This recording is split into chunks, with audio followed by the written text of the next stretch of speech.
우리에게 주시는 하나님 말씀 우리가 함께 보도록 하겠습니다. 신약성경 에베소서 2장 11절부터 18절까지입니다.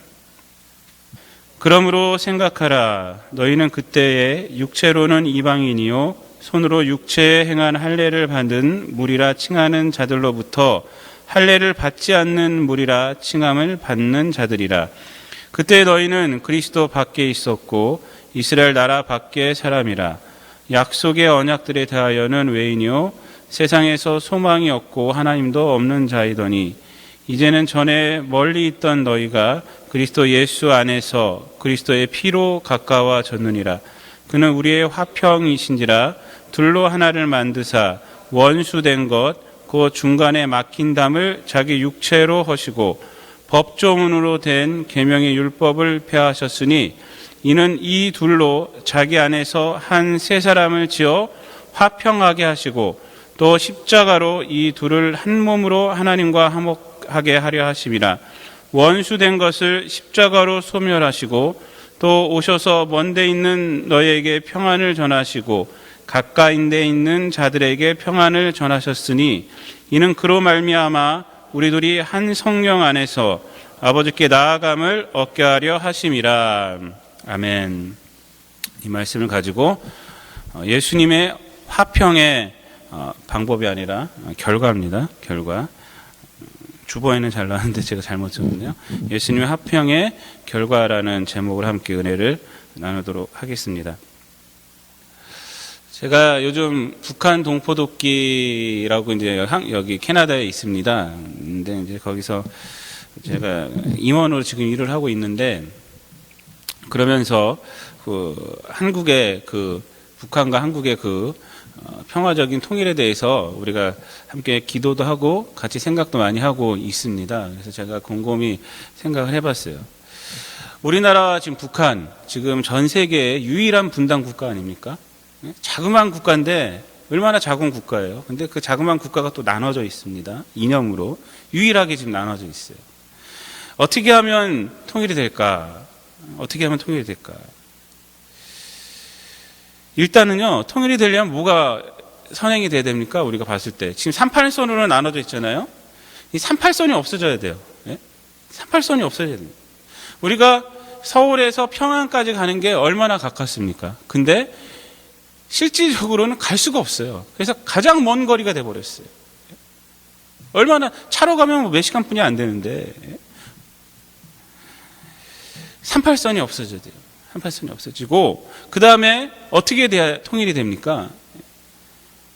남한 정부가 북한에 세워지는 것도 아니고, 북한 정부가 남한에 세워지는 것도 안 돼요. 서로 통일이 되겠습니까, 그러면? 서로 함께 모여서 마음을 합쳐서, 나라를 위한 새로운 정부가 세워져야 돼요. 남한 정부가 세워진다는 것은 남한이 이제 되는 거고, 북한 쪽에서 봤을 땐 북한 정부가 남한 정부를 해갖고 세워진다는 것은 그거는 우리가 봤을 땐 적화통일이죠. 적화통일. 서로 봤을 때 서로 마음을 합해서 하나의 정부가, 단일한 정부가, 새로운 정부가 구상이 될 수 있어야 돼요. 근데 그렇게 되기가 너무 힘든 거예요. 그렇게 되기가. 서로의 주장이 너무 세니까 너무 힘든 거예요. 그래서 우리가 우리나라의 그 평화를 위해서, 통일을 위해서요, 우리 지금 세대들이요, 우리가 기도를 해야 돼요. 기도해야 돼요. 저 38선이 무너지게 하여 주시옵소서.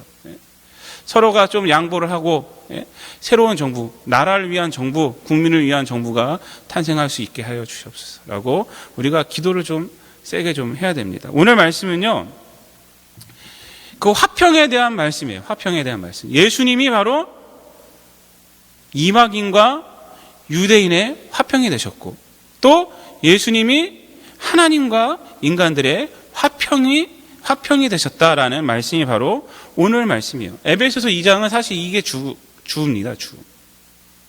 그래서 오늘은요, 이 본문 속에서 우리가 중점적으로 볼 것은 뭐냐면, 여러 가지를 갖다 우리 생각해 볼 수 있지만, 저는 오늘 화평의 그 결과, 예수님의 화평의 결과가 무엇인지 한 두 가지만 살펴보려고 해요. 제가 처음에는 화평의 방법이라고 했다가 나중에 제목을 바꿨어요. 근데 방법이나 결과나 비슷한 것 같아요. 나중 되면요. 그 결과는 뭐냐? 첫 번째로 보면요. 14절 말씀에 그는 우리의 화평이신지라 둘로 하나를 만드사 원수된 것 곧 중간에 막힌 담을 자기 육체로 허물으셨다라고 했어요. 결과가 뭡니까? 막힌 담을 허물어 버렸다는 거예요. 막힌 담을 허물어 버렸다.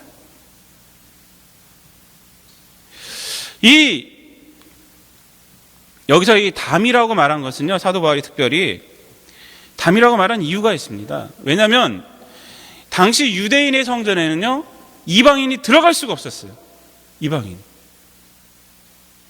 이방인의 뜰이 있었고 이방인의 뜰 너머로는 갈 수가 없었어요.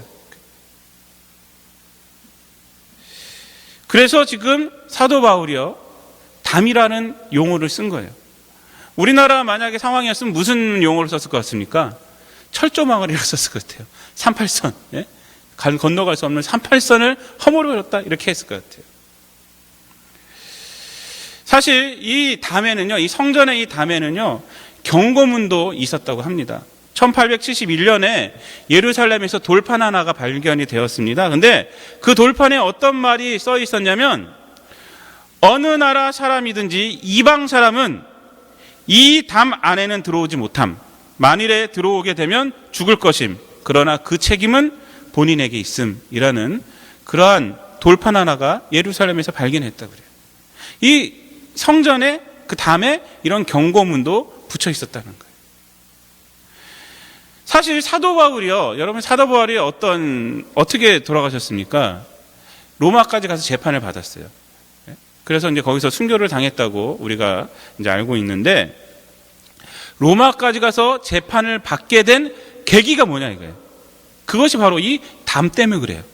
이 성전 때문에 그렇습니다. 우리가 사도행전 21장을 보면 그거 잘 나타나고 있어요. 사도행전 21장 그 마지막 부분을 보면요, 사도 바울이요, 유대인들에게 잡힙니다. 근데 그 이유가 뭐냐면 이렇게 말하고 있어요. 이 사람은 각처에서 우리 백성과 율법과 이것을 회방하여 모든 사람을 가르치는 그자인데, 또 헬라인을 데리고 성전에 들어가서 그 거룩한 곳을 더럽게 하였다 하니, 이는 저희가 전에 에베소 사람 드로비모가 바울과 함께 성내에 있음을 보고 바울이 저가 누굽니까? 에베소 사람을 말하는 거예요. 드로비모를 성전에 데리고 들어간 줄로 생각함일러라. 그러니까 사실 사도 바울이요, 드로비모를 데리고 성전에 들어가지는 않았어요. 근데 유대인들이 사도 바울과 드로비모가 함께 시장에서 있는 걸 보고 생각을 한 거예요. 사도 바울이 저 이방인을 데리고 성전에 들어갔구나, 저 담을 넘어갔구나 해서 모함해서 죽이려고 했던 거예요. 그때 그런 소동이 막 일어나자, 저 사람 잡아라, 저거 죽여라 라고 이렇게 말하자, 그때 천부장이 나타나서 그 소요 사태를 중단하고 재판을 시작한 거예요. 그 일이 발단이 돼서 사도 바울이요, 계속 그 항소를 하게 된 거죠. 그래서 로마까지 가게 된 겁니다. 이 담 때문에 사도 바울이 지금 로마까지 가고 감옥 안에서 지금 에베소 교인들에게 편지를 쓰고 있는 거예요. 근데 우리가 여기서 알아야 할 것이 뭡니까? 이 소요 사태의 주인공이 되었던 드로비모가 누구라고요? 에베소 사람이란 말이에요. 에베소 사람. 지금 사도 바울이 편지를 쓰고 있는 그 에베소 지역의 사람이었단 말이에요. 그러므로 이 에베소 교인들은요, 이 성전의 담이 이방인인 자신들에게 얼마나 높은 담인가, 그것을 잘 알고 있던 거예요. 그래서 그들에게 이 담이라고 말한 겁니다. 이 담은 절대로 이방인으로 하여금 하나님의 자녀가 되게 하지 못했던 담이에요. 그 담. 그런데 지금 사도 바울이 뭐라고 말하고 있습니까? 예수님께서 그 육체로 그 담을 허물어 버렸다라고 지금 그들에게 말하고 있는 거예요. 그 담이 없어져 버렸다는 거예요. 여러분, 이 담이 없어져 버렸다는 건 무슨 뜻입니까? 이제 유대인과 이방인의 구분이 없어져 버렸다는 것이에요. 이제 유대인과 이방인이 함께 하나님께 예배를 드릴 수 있게 되었다는 것입니다. 그러므로 에베소 교인들에게 예수님께서 그 담을 허물어 버리셨다는 이 메시지는요, 정말로 복음 중에 복음이고, 또 무슨 말입니까? 자기에게 피부로 완전히 다가오는 거예요. 자기 동료 때문에 지금 사도 바울이 지금 어디 있습니까? 감옥에 있어요. 감옥에.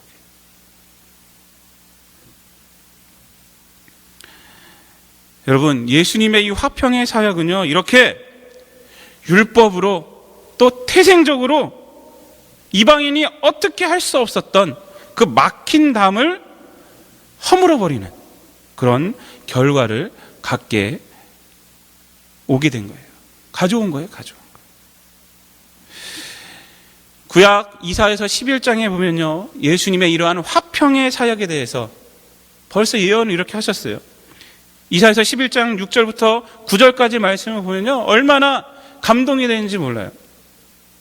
이렇게 말하고 있습니다. 그때에 이리가 어린 양과 함께 살며 표범이 어린 염소와 함께 누우며 송아지와 어린 사자와 살찐 짐승이 함께 있어 어린아이에게 끌리며 암소와 곰이 함께 먹으며 그것들의 새끼가 함께 엎드리며 사자가 소처럼 풀을 먹을 것이며 젖먹는 아이가 독사의 구멍에서 장난함, 젖된 아이가 독사의 굴에 손을 넣을 것이라. 내 거룩한 산 모든 것에서 해됨도 없고 상함도 없을 것이니 이는 물이 바다를 덮음같이 여호와를 아는 지식이 세상에 충만할 것입니다 라고 감격적으로 말하고 있어요. 메시아의 사역을 말하는 거예요. 화평의 사역. 예수님이 오시면 이렇게 된다는 거예요. 이처럼 예수님은요, 인간들이 절대 함께 할 수 없는 그 담, 여러분 어떻게 젖먹는 아이가 독사굴에 손을 놓고 어떻게 그렇게 살 수가 있어요? 소하고 그 호랑이하고 어떻게 같이 지내요? 절대 할 수 없어요. 그런데 예수님은요, 인간들이 절대 할 수 없는 이 담을 허물어 버리고 서로 화평케 하실 수 있다는 거예요. 여러분, 지금 미국에서는요, 흑인 대통령 오바마가 지금 재선에 성공해서 지금 다스리고 있잖아요. 그러나 미국이 어떤 나라였습니까? 불과 몇십 년 전만 해도요, 미국이란 나라는 흑인과 백인이 한 버스에서 같은 좌석에 앉지도 못했어요. 흑인이 앉는 좌석이 따로 있었고 백인이 앉는 좌석이 따로 있었고, 불과 몇십 년 전이에요. 그렇게 차별이 심한 나라가 바로 미국이라는 나라였습니다.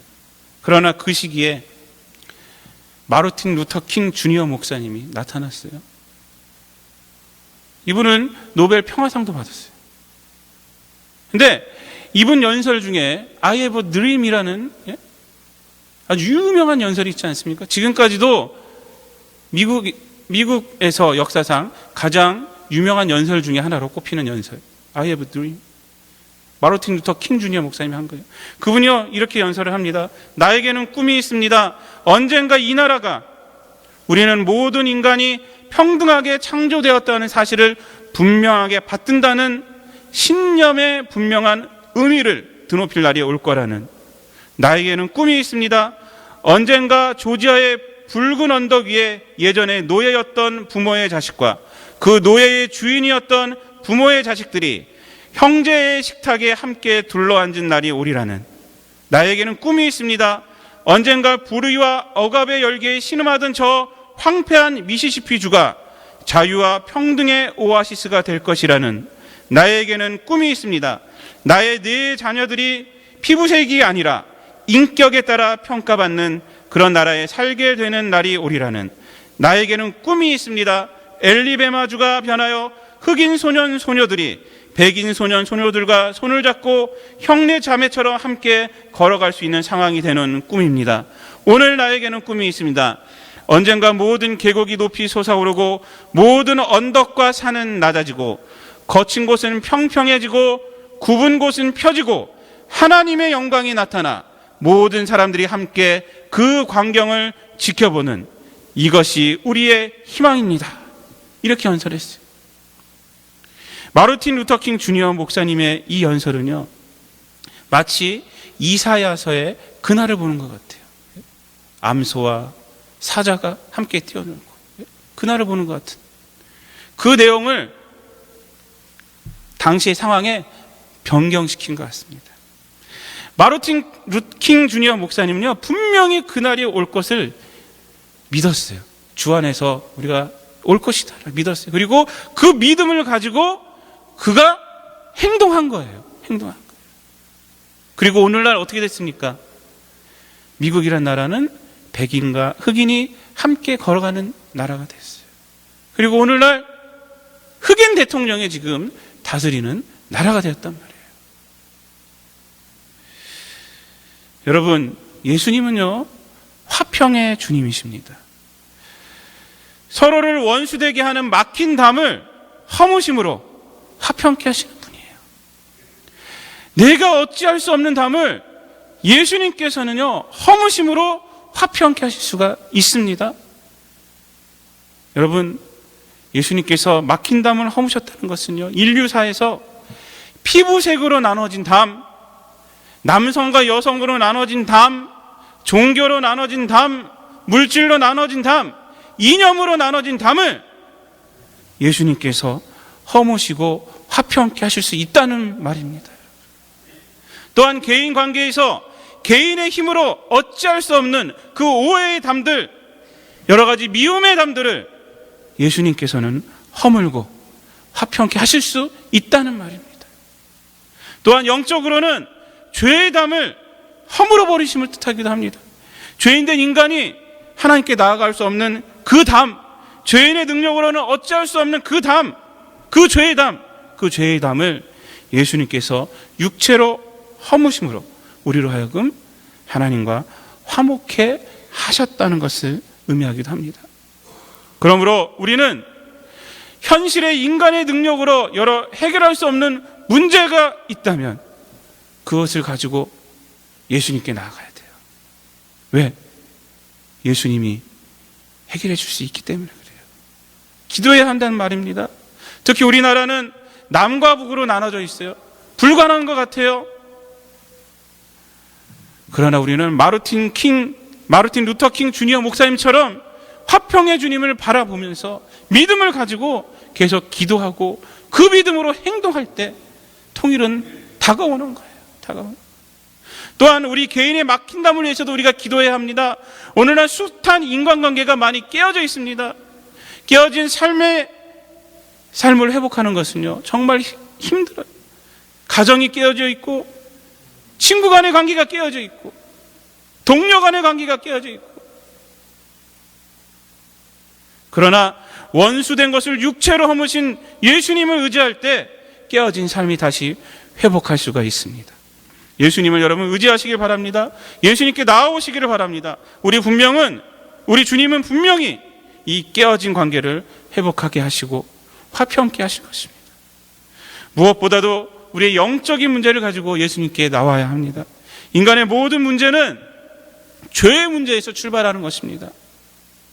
이 죄의 문제를 가만히 두고는 근본책은 해결책이 없는 것입니다. 그러나 우리를 하나님과 화목해 하신 주님 앞에 우리가 나아갈 때 우리의 영적인 문제가 해결받게 되는 것입니다.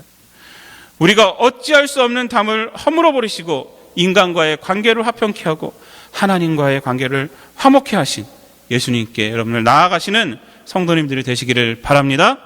두 번째로 화평의 결과는 뭐냐면 예수님 안에서 새 사람이 되었다는 것입니다. 새 사람이 되었다. 우리 15절 말씀 우리 다 함께 한번 읽어보도록 하겠습니다. 15절 시작. 법조문으로 된 계명의 율법을 폐하셨으니 이는 이 둘로 자기 안에서 한 새 사람을 지어 화평하게 하시고. 아멘. 여러분, 전쟁을 할 때 담이 허물어지는 것은요, 두 가지 의미입니다.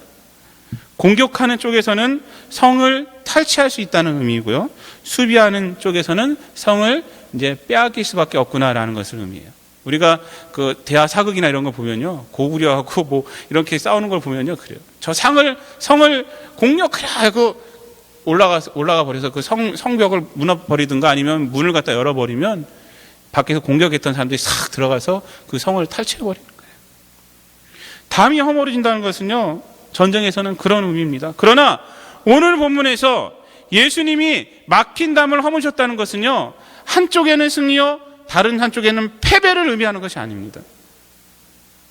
만약 이방인과 유대인을 가르는 담이 허물어짐으로써 유대인이 되거나 이방인이 된다고 하면요, 그는 화평이 될 수가 없어요. 그럼 화평이라 말할 수가 없어요.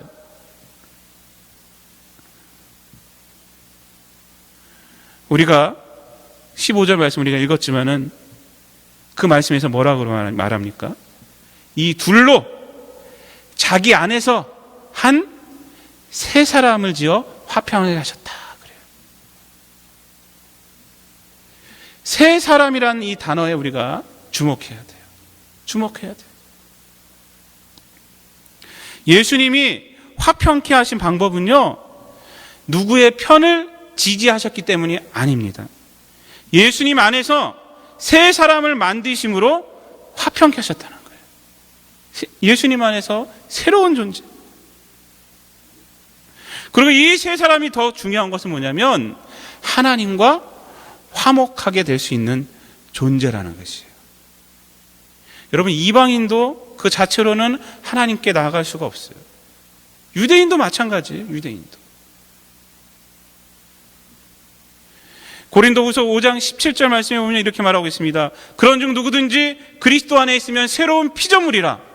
이전 것은 지나갔으니 보라 새 것이 되었도다. 이렇게 말했어요. 새로운 피조물, 새 것. 오늘 16절에 한 세 사람을 지었다라는 말씀과 똑같은 말이에요. 똑같은 말.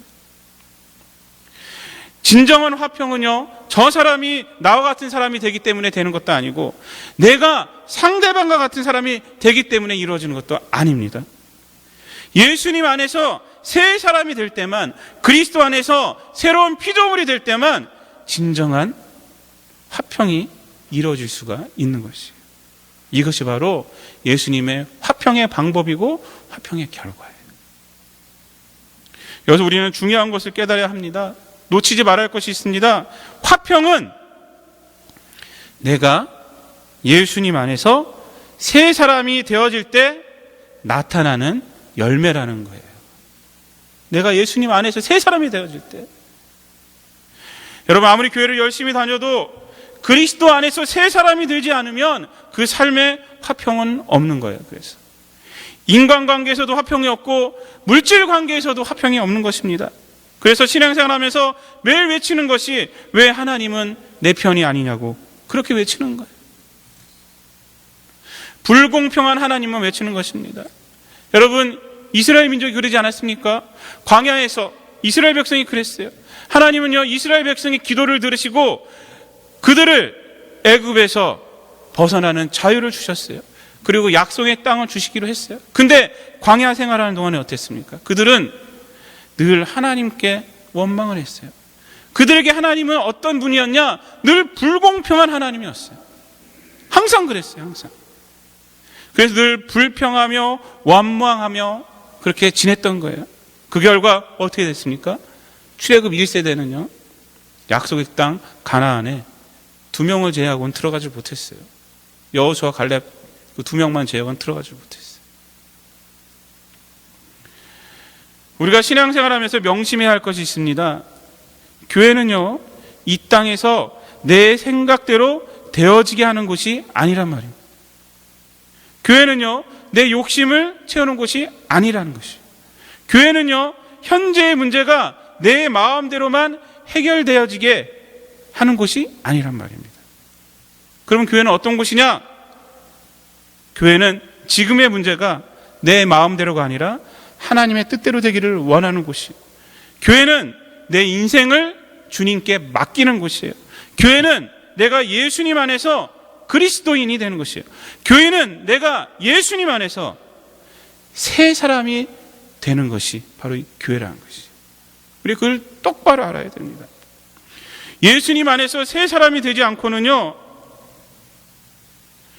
유대인에게는 유대인의 삶이 중요한 것이었고, 이방인에게는요, 이방인으로서의 삶이 가장 중요했던 것처럼 우리에게는요, 내 삶이 그냥 계속 가장 중요한 거예요. 내 생각이 가장 중요한 거예요. 그러나 그 생각, 그 마음, 그 삶이 무엇입니까? 우리가 지난주에 봤잖아요. 에베소서 1장, 2장, 2절부터 3절까지 말씀에서 우리가 봤잖아요. 그 마음과 그 생각이 뭐예요? 마음이 원하는 것을 한다고 하지만 그 삶의 결국은 뭐라 말합니까? 결국은 사단의 하수인의 삶, 죄의 열매만을 맺는 삶이라는 거예요. 속성이 변하지 않는 자들에게 막힌 감이 없어졌다는 것은요, 오히려 자기들의 욕심을 더 잘 드러낼 수 있는 기회가 될 뿐이란 말이에요. 여러분, 종교인들이요, 우리 기독교를 포함해서 모든 종교들을 포함해서 종교인들이 신을 믿는다는 사람들이 똑바로 믿지 않으면요, 세상에서 더욱 손가락질을 받습니다. 안 믿는 사람보다. 왠지 아십니까? 그만큼 더 추악해지기 때문에 그래요. 종교가 없는 자들은 자기들의 생각으로만 자기 욕심을 드러내고 있지만, 종교가 있는 자들은요, 자기들의 생각을 자기가 믿는 신의 이름으로 바꾸어서 말을 해요. 포장을 해요, 포장. 그럴듯하게 포장을 한단 말이에요. 그리고 그 욕심을 이 땅뿐만 아니라 내세에까지 확대시켜버려요. 여러분, 기독교는 어떻습니까? 여기서 자유롭다고 생각하십니까?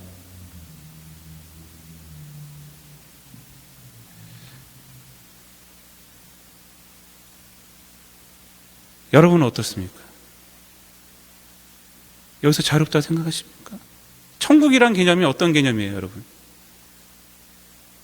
내가 여기서 마음껏 내 욕심대로 살았던 그것을 더욱더 많이 누리는 곳이 천국입니까?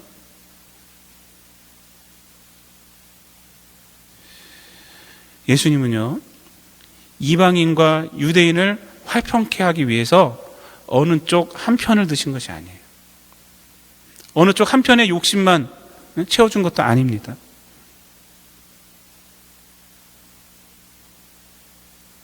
예수님은 그 둘을 자기 안으로 들어오게 하셨어요. 예수님 안으로 들어오게 하시고 그 안에서 세 사람을 만드신 거예요. 세 사람.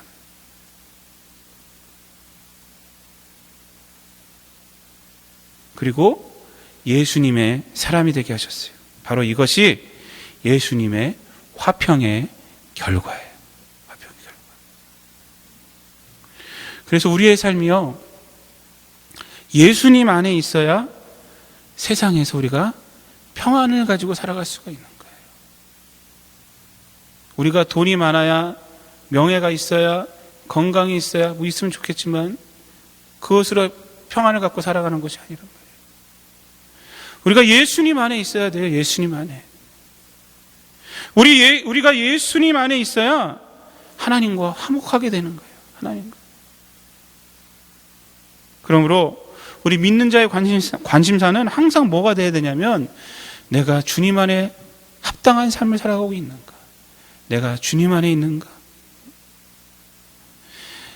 유명한 예가 있습니다. 150년 전 미국에서 남북전쟁이 일어났을 때, 남북전쟁이 왜 일어났습니까? 노예 해방 때문에 일어났잖아요. 그때 에브라함 링컨 대통령이요, 북군을 주재하면서 남군하고 계속 대치했지만 남군을 쉽게 물리치지 못했어요. 오히려 남군에 의해서 북군이 항상 치명타를 입고 있었어요. 그때 죽어가는 병사들을 보며 가슴 아파하는 링컨은요, 이 전쟁이 사람의 힘으로는 종식시킬 수가 없구나라는 사실을 깨닫고 매일 하나님 앞에 기도했습니다. 대통령이 기도하자 그 측근 강요들도 계속 기도를 했어요. 근데 뭐라 기도했냐면, 하나님 우리 편이 되게 하여 주시옵소서, 하나님 우리 편이 되게 해주세요 라고 기도를 했어요.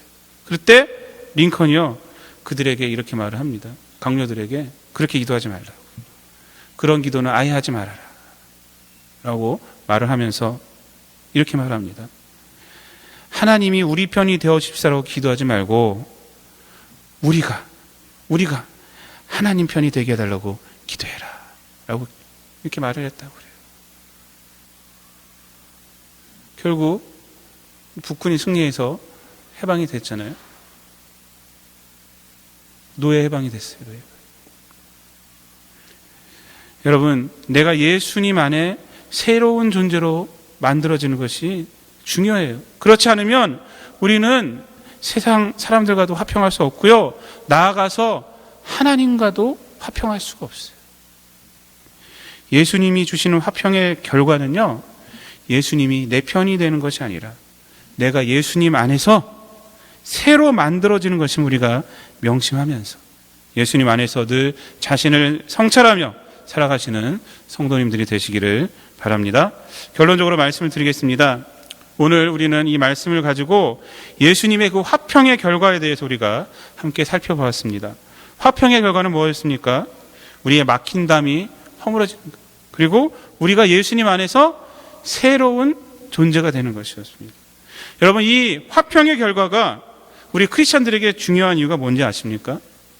그것은 뭐냐면 이 결과가 우리의 삶 속에 나타나야 한다는 거예요. 우리의 삶 속에.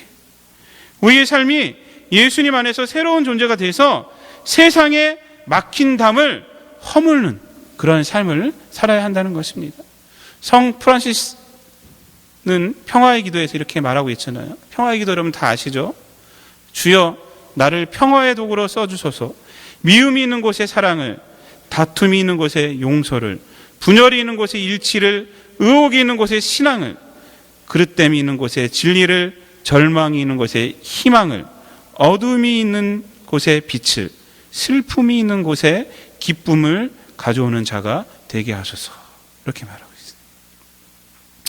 부디 여러분의 삶이 예수님이 우리에게 자신의 육체를 허무심으로 주신 이 화평의 결과의 열매들이 여러분의 삶 속에서 맺히는 그러한 삶이 되시기를 우리 주님 예수 그리스도의 이름으로 축복을 드립니다. 기도하겠습니다.